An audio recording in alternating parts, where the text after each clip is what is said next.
My Libra friend pretended to be fair, but she never saw the scales tip against her. The harsh Boston winter of 2011 was slowly giving way to a muddy, hopeful spring. But inside Sarah Thompson's tiny, overheated apartment in Somerville, the atmosphere was perpetually stale. She woke each morning to the groan of the old heating pipes and the distant rumble of the MBTA's red line. Her alarm clock, a relentless harbinger of another day at Catalyst Marketing Group. Sarah, 27, was a graphic designer there, nestled deep within the creative department, often feeling more like a pixel-pushing cog than the imaginative artist she knew herself to be. Her apartment, a third-floor walk-up on Beacon Street, was a testament to her life's current state. Functional, affordable, and just a little bit cramped, filled with IKEA furniture and a small, sturdy desk where she often continued working on freelance projects late into the night. Her commute was a predictable 25 minutes. A brisk walk to the Porter Square station, then the red line to downtown crossing, emerging into the crisp air of a financial district buzzing with ambition. Catalyst Marketing Group occupied 3 floors of a gleaming glass tower on Congress Street, its interior a sleek, open-plan labyrinth of white walls, glass partitions, and ergonomic chairs. Sarah loved the hum of creativity, the collaborative energy, or at least she used to. Her professional life revolved heavily around Olivia Vance, the senior creative lead. Olivia, 32, was the epitome of Boston chic. Sharp bob, impeccably tailored blazers, and a smile that promised warmth but often felt like a cool assessment.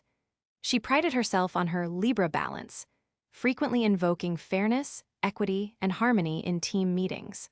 "We must always consider both sides, weigh every option," she'd declare, her voice smooth as polished stone.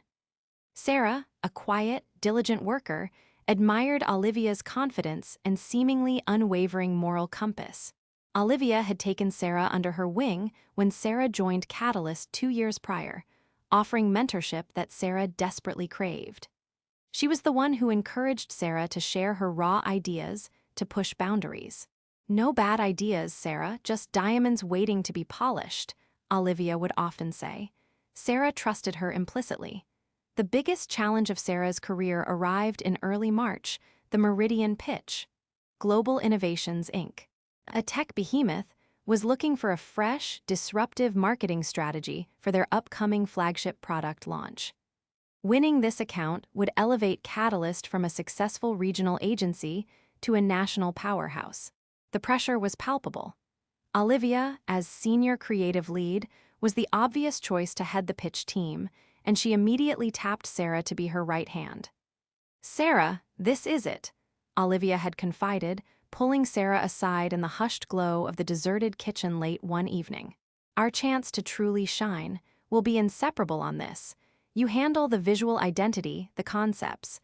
I'll handle the client-facing presentation, the narrative flow, the strategic oversight. A true partnership." Sarah had beamed, energized by the trust. For weeks, Sarah lived and breathed Meridian. Her days blurred into nights. She sketched, designed, iterated, creating groundbreaking visual metaphors for Global Innovations' advanced technology. She pored over their patents, their market research, translating complex engineering into elegant, intuitive designs. Every evening, before leaving, Sarah would upload her latest versions, her design files, her meticulously crafted mood boards, and her detailed conceptual explanations to the shared cloud drive, the one Olivia insisted they use for seamless collaboration. "Transparency, Sarah, that's key. We're building this together." Olivia would often call Sarah into her office, ostensibly to review progress, but mostly to watch Sarah click through her meticulously organized folders, nodding approvingly, sometimes jotting down notes. Sarah, naive and eager to please, saw it as genuine interest, a sign of Olivia's dedication to their partnership. The day of the pitch arrived, bright and unseasonably warm. Sarah sat in the conference room, a nervous knot in her stomach, watching Olivia command the room. Olivia, poised and articulate, clicked through the presentation. As each slide transitioned, Sarah felt a cold wave of dread. The conceptual frameworks, the color palettes, the bespoke typography, it was all Sarah's work. Not just inspired by, but literally her files, tweaked minimally, rebranded under Olivia's polished, confident narrative. Olivia spoke of our vision, our collaborative process, but the emphasis in her tone, the subtle body language, clearly attributed the genius to herself.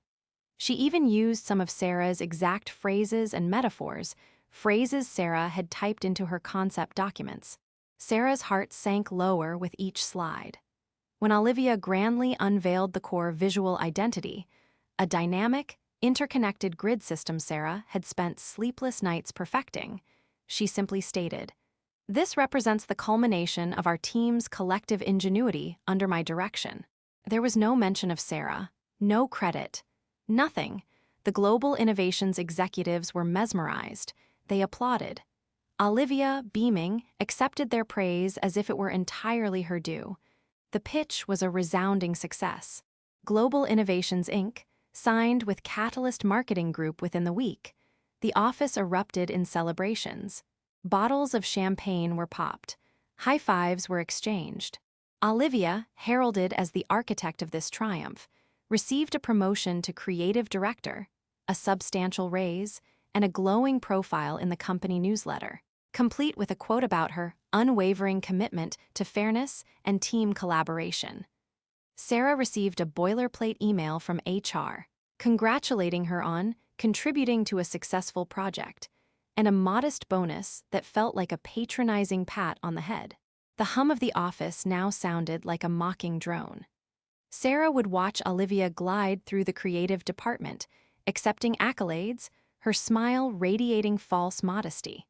Olivia, in a particularly cruel twist, would occasionally stop by Sarah's desk. "Sarah, you were instrumental," she'd say, just loud enough for nearby colleagues to hear, before subtly diminishing the statement. "Your meticulous work freed me up to focus on the higher-level strategic elements.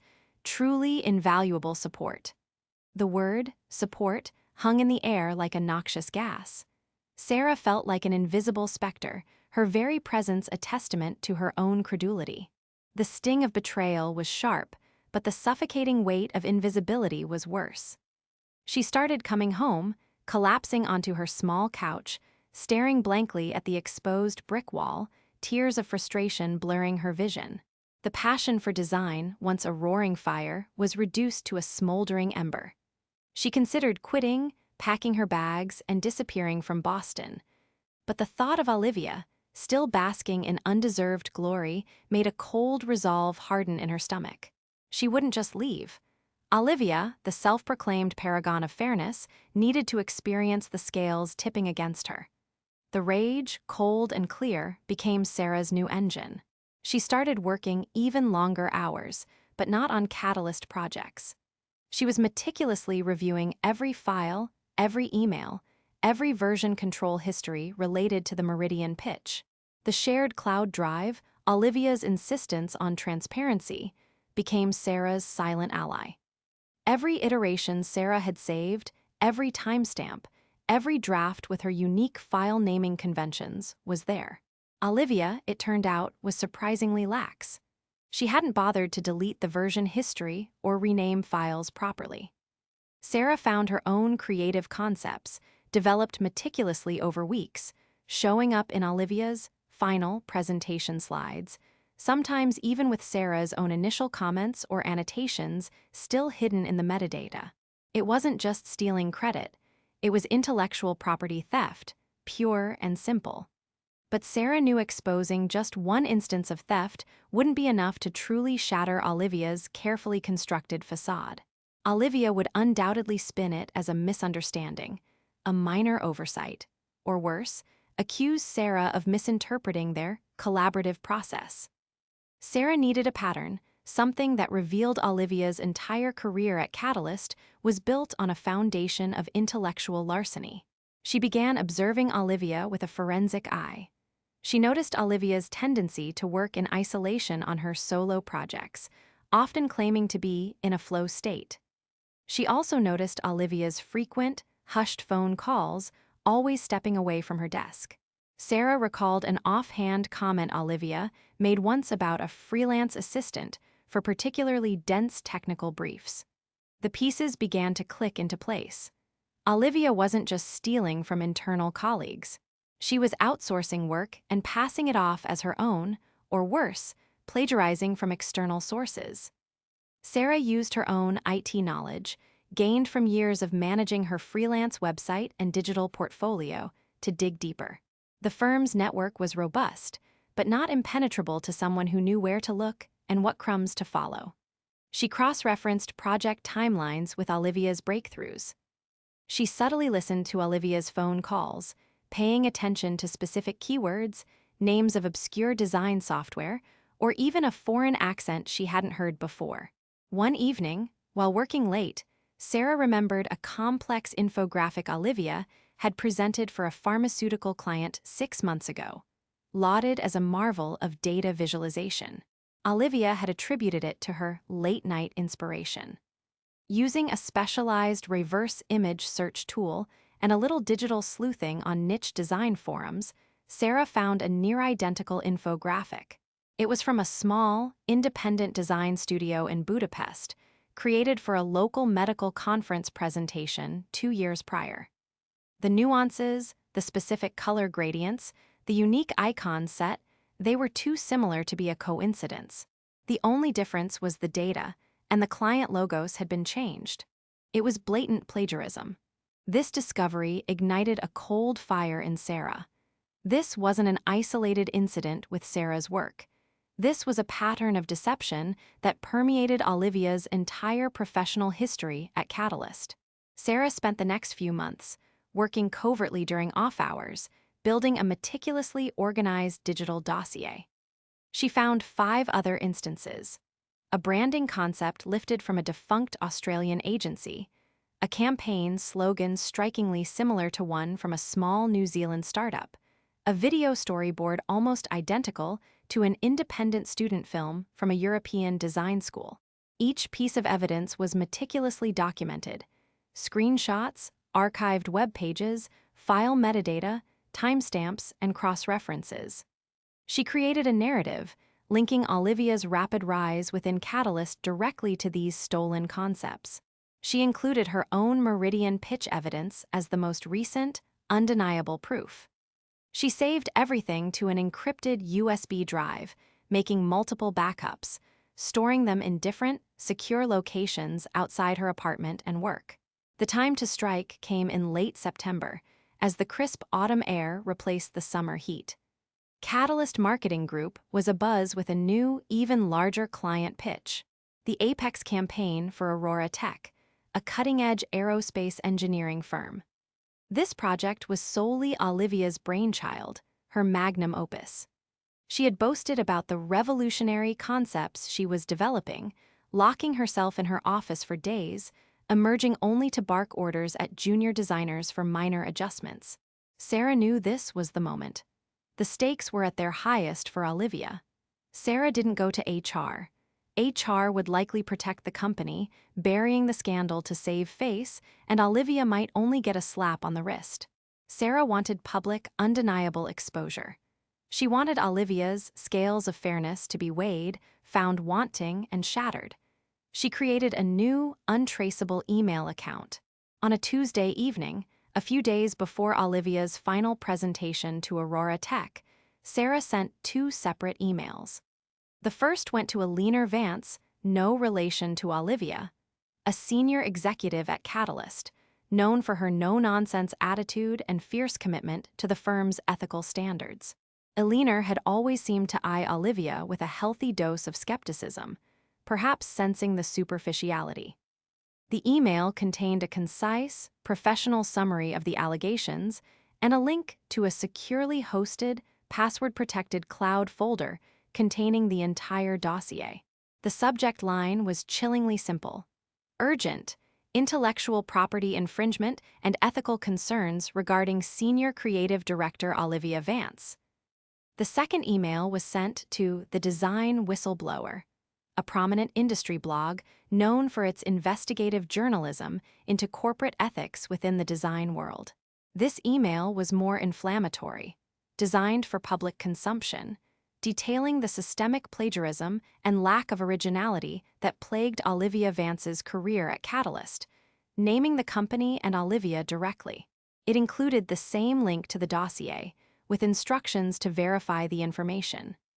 Sarah attached a single, damning image, a side-by-side comparison of the Budapest infographic and Olivia's original pharmaceutical project, undeniable proof. The next morning, the office was a hive of frantic whispers. By lunchtime, the tremors had reached critical mass. The design whistleblower had published an exposé titled, "Is Catalyst Marketing Group Star Creative Director a Plagiarist?" Unpacking Olivia Vance's questionable portfolio. The article went viral, shared relentlessly across LinkedIn, Twitter, and industry forums. The side-by-side images were plastered everywhere. The blog's deep dive into the dossier Sarah provided left no stone unturned. The comments section exploded with outrage and speculation. Chaos erupted at Catalyst. Elena Vance was reportedly locked in her office for hours with the CEO and legal team. Olivia, oblivious for a time, walked into the office late, radiating her usual composure, only to be met by a deathly silence and the horrified stares of her colleagues.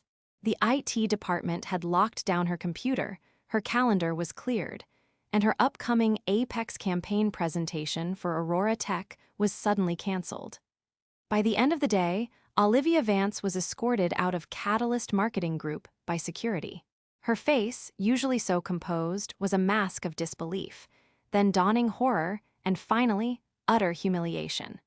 Her carefully cultivated image of the fair, balanced Libra shattered into a million pieces.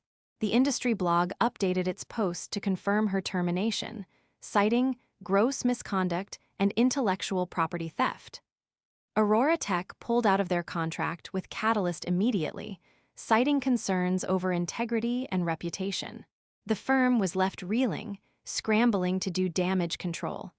Sarah watched it all unfold from her quiet corner, a grim satisfaction settling over her. There were whispers, of course, about who the whistleblower might be. Some looked at Sarah, recognizing her talent and the quiet indignation she often carried. But no one could prove it. Sarah had covered her tracks meticulously. She remained calm, continued her work with renewed diligence, now truly focused on her own projects, her own growth. 3 months later, the Boston air was once again bitter, but Sarah felt lighter than she had in years. She tendered her resignation from Catalyst Marketing Group. She hadn't been fired, nor had she received a promotion. Her quiet revenge had done its work. The firm was trying to move on, but the shadow of the scandal lingered. Sarah, armed with her stellar portfolio, all genuinely hers this time, and the quiet strength of having fought for her own integrity, secured a position as a lead designer at a smaller, highly ethical creative agency in Portland, Oregon. It was a fresh start, a new city, a chance to rebuild her career on solid, honest ground. As she packed her last box in her Somerville apartment, the sounds of the red line rumbling by no longer felt like a monotonous drone.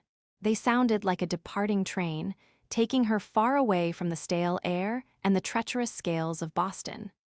She thought of Olivia, her career irrevocably ruined, her reputation in tatters, a cautionary tale whispered in industry circles.